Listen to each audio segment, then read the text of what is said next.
Hello everyone. Very good morning to बच्चों। मैं कुमारी सिमरन भारती आप सभी को हमारे चैनल स्टडी विथ रितेश पर स्वागत करती हूँ। बच्चों, आज मैं हिंदी के कुछ महत्वपूर्ण प्रश्नों को सॉल्व करवाने जा रही हूँ बच्चों, जो आपके लिए बहुत ही महत्वपूर्ण है और आपकी परीक्षा के दृष्टिकोण से तो और ही महत्वपूर्ण है।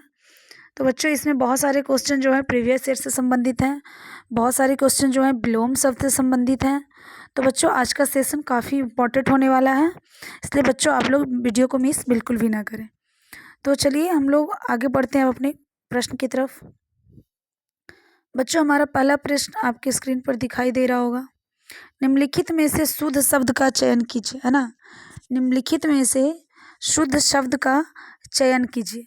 बताइए बच्चों, इसमें शुद्ध शब्द कौन है? ऑप्शन ए या ऑप्शन बी, ऑप्शन सी या ऑप्शन डी, है ना।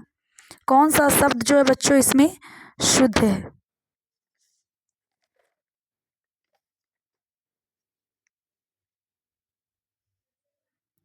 बिल्कुल बच्चों, इसका राइट आंसर जो होगा वो होगा ऑप्शन नंबर डी, व्यवस्थित, है ना। देखिए बच्चों, नियमित भी गलती है और निर्मित भी और भ्रमित भी, है ना। देखिए, नियमित कैसे होता है? न हर्षिकार न, या और म हर्षिकार मी और त नियमित होता है। निर्मित कैसे होता है बच्चों? न हर्षिकार नी, म हर्षिकार मी और र और त होता है, यहाँ पे ता संयुक्त कर दिया, है ना। भ्रमित कैसे होता है बच्चों? व र मित, भ्रमित। क्लियर है? तो व्यवस्थित तो हमारा ऐसे ही होता है, इसलिए व्यवस्थित इज द राइट आंसर। चलिए बच्चों, अगले प्रश्न की ओर बढ़ते हैं। गीत गोविंद के रचयिता कौन है? गीत गोविंद के रचयिता कौन है? Option A Vidyapati, option B Jaydev, option C Nanddas और ऑप्शन डी जयशंकर प्रसाद। बताइए बच्चों, गीत गोविंद के रचयिता कौन है? बिल्कुल बच्चों, गीत गोविंद के रचयिता जयदेव हैं। कौन है? जयदेव है। गीत गोविंद के रचयिता कौन है बच्चों? जयदेव है।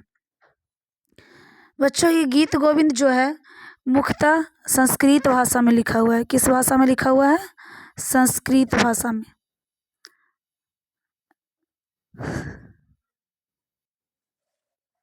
जी हाँ बच्चों, इसकी रचना संस्कृत भाषा में हुई है। किस भाषा में हुई है? संस्कृत भाषा में हुई है। क्लियर है? इसकी रचना किस भाषा में हुई है? संस्कृत भाषा में हुई है ना। और बच्चों, इस पुस्तक में जो है भगवान कृष्ण और राधा का वर्णन है ना। और ये एक काव्य ग्रंथ है। ये किस टाइप का ग्रंथ है बच्चों? काव्य ग्रंथ है ना। काव्य ग्रंथ है। क्लियर है? चलिए हम लोग अगले प्रश्न की ओर बढ़ते हैं। प्रश्न संख्या 3। अगला प्रश्न बच्चों, तमस उपन्यास के लेखक कौन है? तमस उपन्यास के लेखक कौन है? Option A Hazari Prasad Dwivedi, option B Bhisham Sahni, option C Rangeya Raghav और ऑप्शन डी नागा अर्जुन। चलिए बच्चों बताइए, तमस के लेखक कौन है? तमस उपन्यास के। तो बच्चों मैं बता दूं, तमस उपन्यास के लेखक जो हैं भीष्म साहनी है ना। तमस के लेखक कौन है? भीष्म साहनी है। बच्चों, तमस उपन्यास के लिए भीष्म साहनी को साहित्य अकादमी पुरस्कार मिला है। साहित्य अकादमी। कभी कभी अगर क्वेश्चन पूछ दे इस टाइप का कि भीष्म साहनी को किस रचना पर साहित्य अकादमी मिला है, तो तमस पर मिला है। किस उपन्यास पर मिला है? तमस उपन्यास पर मिला है। बच्चों, इस उपन्यास का विषय क्या है? तो विषय एक बार थोड़ा सा ध्यान दे दीजिए। विषय है बच्चों कि स्वतंत्रता पूर्व, है ना, हमारे देश में सांप्रदायिकता की स्थिति को उजागर किया गया है। स्वतंत्रता के पहले हमारे देश में जो धर्म के नाम पर दंगे फसाद हुआ करते थे, है ना, उसमें इसका बखूबी चित्रण किया गया है। समझ में आ रहा है? और ये उपन्यास जो है बच्चों, उस समय के लिए लोगों को धर्म से, सांप्रदायिक दंगे से, है ना, उनमें जो उन लोग की मानसिक प्रवृत्ति जो जुड़ी हुई थी, उससे उनको हटाने में ये जो उपन्यास है एक बड़ा ही अहम योगदान दिया है। क्लियर है? चलिए हम लोग अगले प्रश्न की ओर बढ़ते हैं बच्चों। निम्नलिखित में शुद्ध शब्द का चयन करिए। बच्चों अनुग्रहित, अनुगृहित, अनुगृहित और अनुगृहित। बताइए इसमें राइट आंसर कौन सा होगा बच्चों? ऑप्शन ए, बी, सी या डी?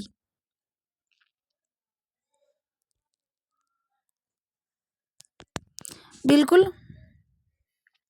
4 का राइट आंसर होगा बच्चों ऑप्शन सी। क्या होगा? ऑप्शन सी, है ना, अनुगृहित, है ना। अनुगृहित ऐसे ही लिखा था बच्चों।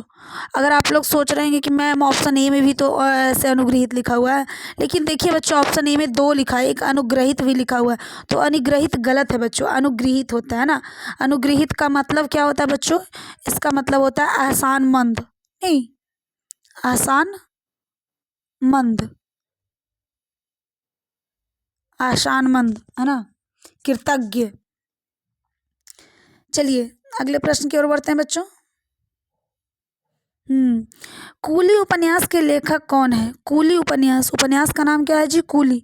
इसके लेखक कौन है? Option A, ANC Chaudhary, option B, Mulkraj Anand, option C, Premchand, option D, Jawaharlal Nehru. बताइए इसका राइट आंसर क्या है बच्चों? कूली उपन्यास के लेखक बच्चों, इसका राइट आंसर है ऑप्शन नंबर बी, मुल्कराज आनंद, है ना। ये डॉक्टर मुल्कराज आनंद द्वारा लिखी गई उपन्यास है कूली, है ना बच्चों। ये 1935 में लिखी गई थी, है ना, 1935 में लिखी गई थी। ये उपन्यास कब लिखी गई थी? 1935 में लिखी गई थी, प्रकाशित हुई थी, है ना बच्चों। कुली उपन्यास पर एक मूवी भी आई है, अमिताभ बच्चन का मूवी है कुली। उस नाम मूवी का भी नाम क्या है? कुली है ना। उसमें अमिताभ बच्चन ने जिन्हें जो है एज ए नायक रोल निभाया है, ठीक है।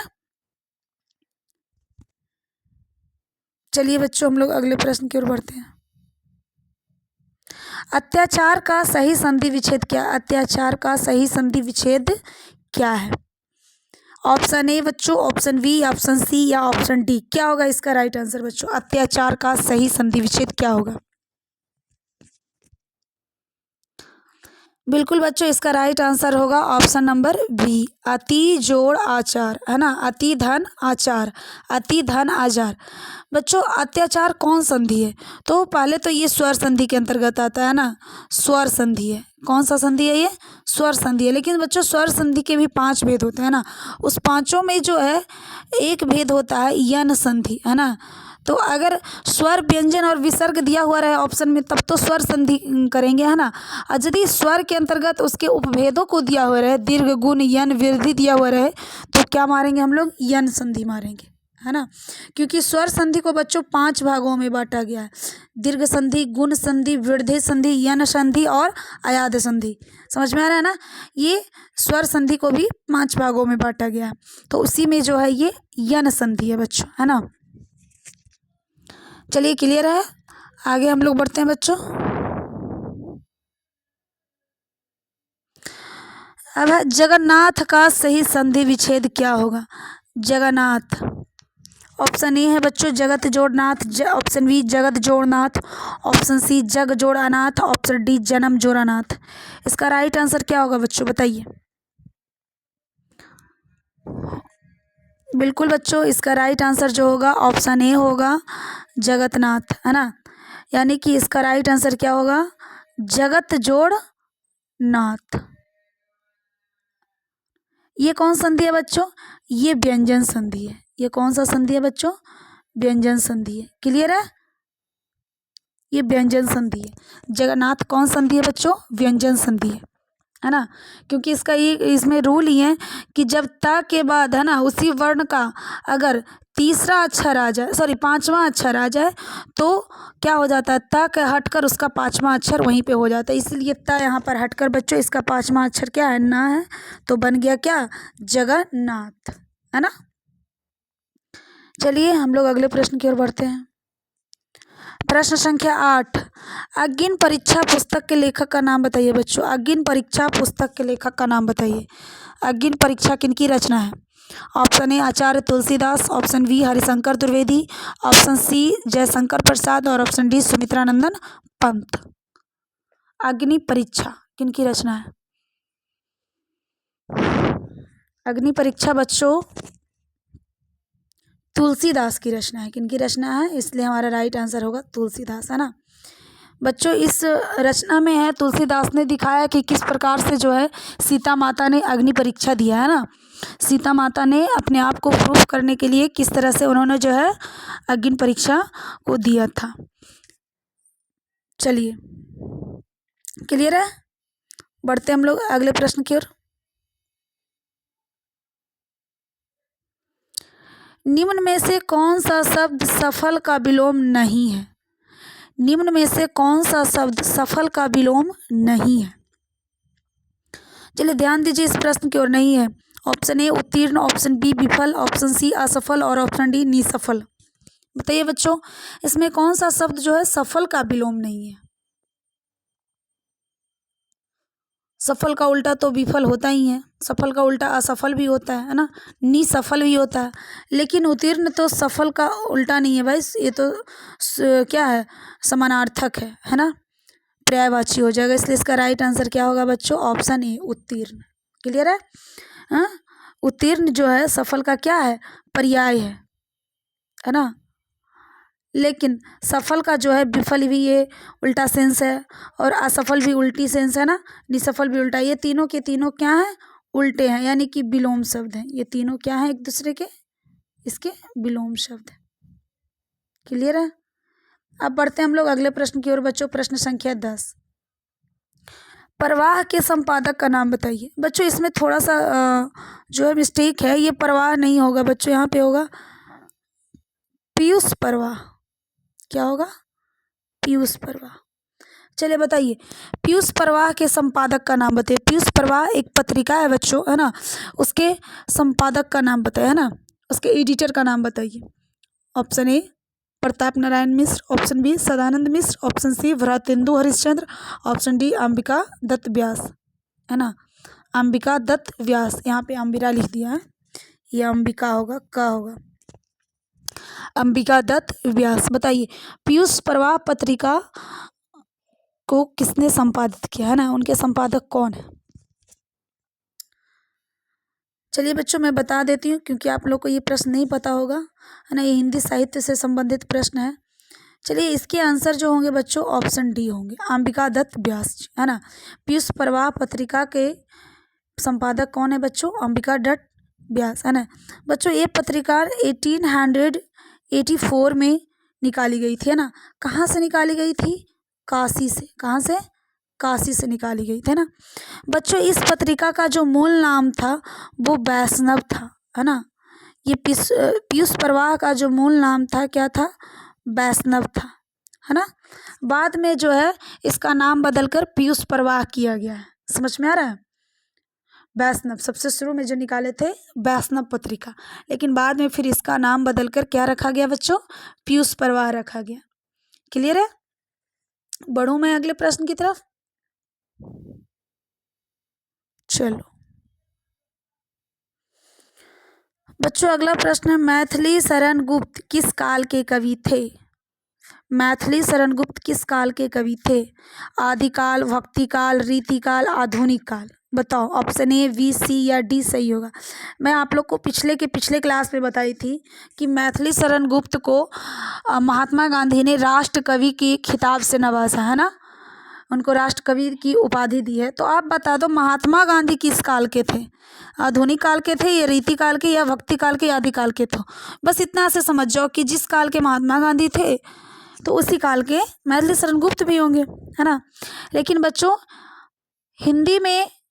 हिंदी में जो है हिंदी साहित्य को 4 काल खंडों में विभाजित किया गया है। कितने 4 खंडों में? 4 काल खंड में। पहला आदिकाल, दूसरा भक्ति काल, तीसरा रीतिकाल और चौथा आधुनिक काल। बिल्कुल बच्चों, अब तो इसका आप लोग आंसर बता सकते हो, क्योंकि मैंने हिंट भी इसका जो है बहुत अच्छा दे रखा है। मैथिली शरण गुप्त जो है बच्चों आधुनिक काल के कवि हैं। किस काल के कवि हैं? आधुनिक काल के कवि हैं। क्लियर है?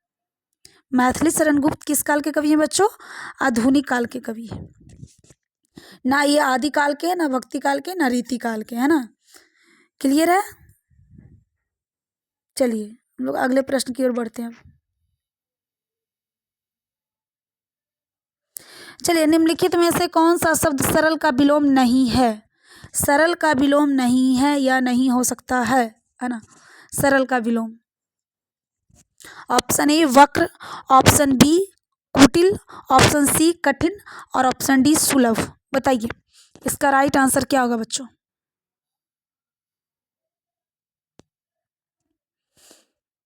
इसका राइट आंसर क्या होगा बताइए आप लोग। सरल का विलोम क्या हो सकता है, नहीं हो सकता है, क्या नहीं हो सकता है।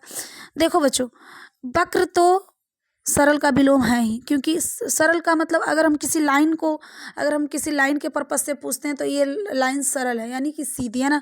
वक्र का मतलब होता है टेढ़ा मेढ़ा है ना।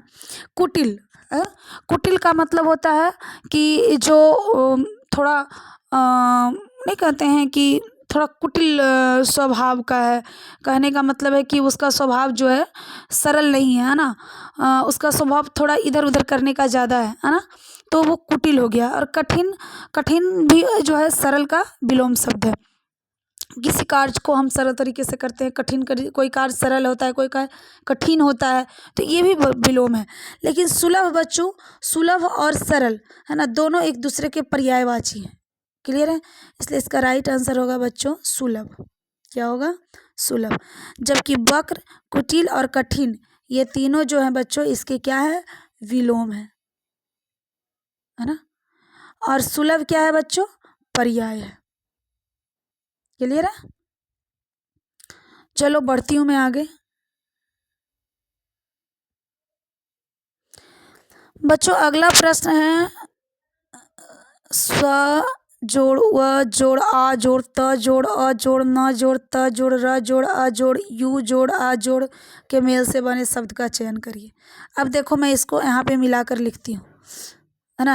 देखो यहाँ पे सा को आधा, सा में हलंत लगा हुआ, इसके बाद आ नहीं दिया है, इसका मतलब जो है सा जो है वर्ण ही रह गया, व्यंजन नहीं बना। ठीक, वा के बाद आ लगा हुआ है यानी कि वाह होगा। क्लियर है, ता के बाद आ लगा हुआ है यानी कि ये ता होगा। ना के बाद ता लगा हुआ है, ना के बाद आ नहीं है ना, तो इसका मतलब जो है बच्चों ना हो जाएगा आधा है ना। और ता के बाद डायरेक्ट रा और आ बना है यानी कि ता और रा मिलके बन गया त्र है ना। ये त्र पूरा, ये क्या है बच्चों, तो क्या हो गया बच्चों, ये यू नहीं पड़ेगा, ये गलती से हो गया है ना। यहाँ पे हलंत पड़ेगा, ऐसे हलंत, तो अब ये बन गया। अब देखो क्या कौन सा शब्द बना, बताओ इससे कोई ऑप्शन मर्ज हो रहा है, कोई ऑप्शन इससे मिल रहा है, मैच कर रहा है कोई ऑप्शन। बिल्कुल बच्चों, ऑप्शन नंबर डी इससे मैच कर रहा है, ऑप्शन नंबर डी इससे मर्ज कर रहा है, मैच कर रहा है ना। तो यानी कि क्या लिखा हुआ है, स्वतंत्र लिखा हुआ है। समझ में आई मेरी बात। कुछ नहीं करना है, बस इतना ध्यान देना है कि अगर उस वर्ण के बाद आ नहीं है तो इसका मतलब वो वर्ण व्यंजन ना होकर के वो वर्ण ही रह गया है सिर्फ। क्लियर है। अब जैसे देखो आधा सा के बाद हुआ लिखा हुआ है, सा के बाद हुआ लिखा है, अगर यहाँ आ रहता तो ये पूरा सा होता, अब हुआ है तो ये आधा सा हो गया है ना। वा के बाद आ लिखा हुआ यानी कि वाह है ये, ता के बाद आ लिखा यानी ता, ये व्यंजन वर्ण है। ना के बाद देखो बच्चों ता और ता के बाद रा और रा के बाद आ लिखा हुआ है, ता और रा के मिलने से जो है बच्चों वो त्रा बन गया, त्रा बन गया। और त्रा के बाद आ लिखा हुआ यानी कि ये त्रा व्यंजन बन गया है ना। अब देखो ना के बाद नहीं आया तो इसलिए ना जो है हमारा आधा रह गया, या के बाद आ है इसलिए यह पूरा रह गया। क्लियर है।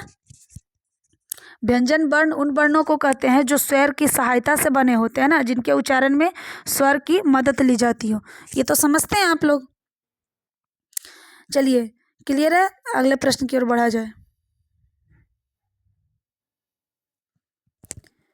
जिसकी माप तौल ना हो सके, जिसकी माप तौल ना हो सके उसे क्या कहेंगे। भाई जिसकी माप तौल ना हो सके उसे क्या कहेंगे, कि सब जानते हैं। ऑप्शन ए अपरिमेय, ऑप्शन बी परिमेय, ऑप्शन सी धारिता, ऑप्शन डी मात्रक। धारिता हो मात्रक हो ये दोनों तो माप तल से संबंधित बात वाक्य है बच्चों, है ना। धारिता या मात्रक तो उसी का होगा जिसका माप या तौल होगा, है ना। परिमेय भी उसी को कहेंगे जो मापने के योग्य हो, है ना। लेकिन बच्चों अपरिमेय, ये अनेक शब्दों का एक शब्द है बच्चों, इसमें कोई कंफ्यूजन नहीं होना चाहिए। अपरिमेय यानी कि जिसकी माप तौल संभव ना हो उसे क्या कहते हैं? अपरिमेय कहते हैं। उसे क्या कहते हैं? अपरिमेय कहते हैं। क्लियर है? परिमेय जिसकी माप तौल हो सकती है ना, समझ में आ रहा है ना? क्लियर है? अपरिमेय। चलिए हम लोग अगले प्रश्न की ओर बढ़ते हैं बच्चों। राम कृष्ण कौन सा समास है? राम कृष्ण कौन सा समास है? ऑप्शन ए द्वंद्व समास, ऑप्शन बी बहुव्रीहि समास, ऑप्शन सी नया समास, ऑप्शन डी कर्मधारय समास। बताओ। राम कृष्ण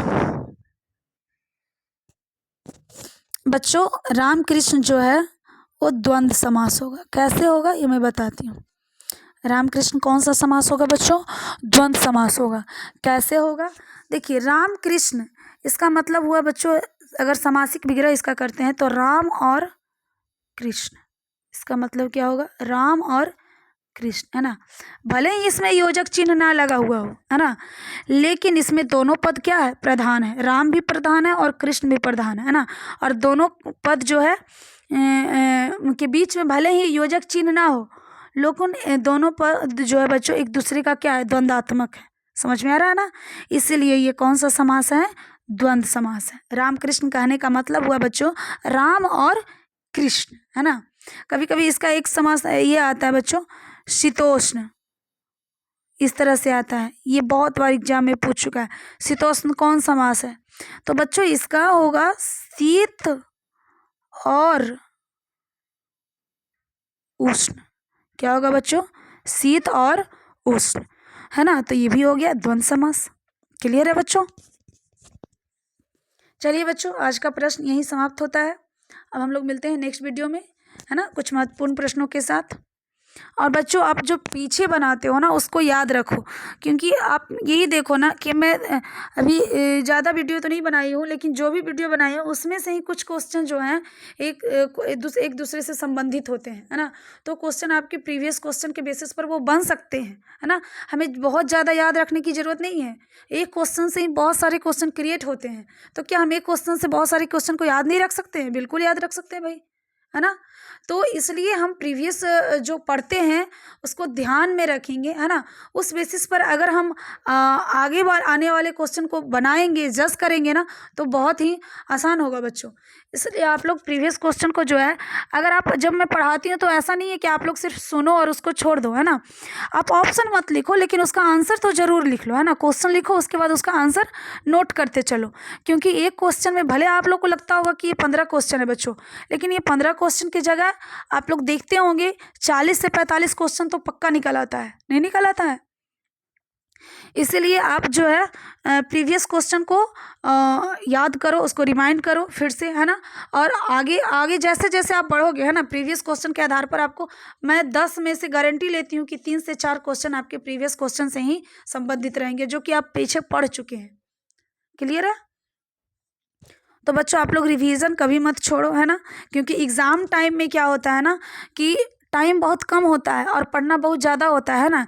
इसलिए कभी कभी इंसान छोड़ देता है कि चलो छोड़ो नेक्स्ट बार, लेकिन ऐसा नहीं है। अगर हम अभी से ही प्रिपेयर करके चलेंगे, है ना, अभी से ही हम पूरे बंदोबस्त के साथ रहेंगे, तो उस समय हमें ये नेक्स्ट टाइम का जो ये बात है ये हमें बोलना ही नहीं पड़ेगा, है ना। बस ये कहना पड़ेगा अरे अच्छा ये तो मेरा देखा हुआ पढ़ा हुआ है, बस एक बार देख लेंगे हो जाएगा। क्लियर है? इसलिए आप लोग अभी से ही मेहनत करो। एग्ज़ाम टाइम में बच्चों इंसान का आधा से ज़्यादा फोकस एग्ज़ाम पर चला जाता है, पढ़ने पर बहुत कम रहता है ना। चलिए, सो बच्चों आज का क्लास यहीं समाप्त होता है। Good day.